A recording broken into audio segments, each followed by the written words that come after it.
My father taught me one rule before I left for my first real job: never write anything down. I was 23 and thought he was being dramatic. 6 months into working at a mid-sized logistics company, my manager pulled me aside and told me to falsify a delivery record. A shipment had arrived damaged, but the client was a major account, and the regional director wanted the paperwork clean. He didn't send an email. He didn't leave a note. He stood next to the coffee machine and said it quietly, the way you say something you want forgotten the moment it leaves your mouth. I did it. I changed the timestamp and marked the shipment as received in perfect condition. Nothing written.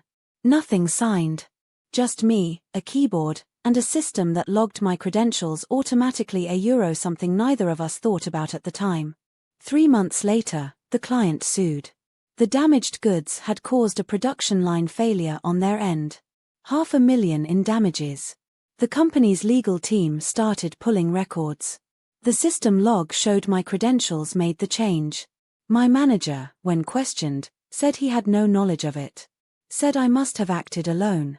Said he couldn't imagine why I would do such a thing. I had nothing. No text. No email.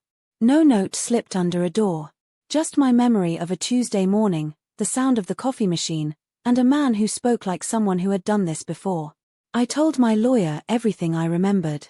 She listened, then asked if I had anything in writing. I didn't. She said memory is the only document that can be denied, and she said it the same way my father had €1 not as wisdom, but as a warning I had already missed. The case settled.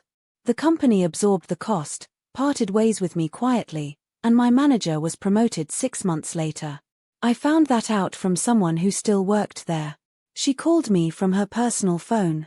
I moved cities. Found work in a smaller company. The kind where the owner still signs checks by hand and argues about everything in person. I write everything down now. Every conversation that matters, I follow up with an email. Not to be difficult. Just a quick note €1 as we discussed €1 and I keep a copy. Some people think I'm paranoid. My father, when I told him what happened, just nodded. He didn't say I told you so. He did say that the lesson isn't really about paper. It's about who gets to decide what happened. And if you're not the one holding something, you're not the one who decides. I believed him the second time.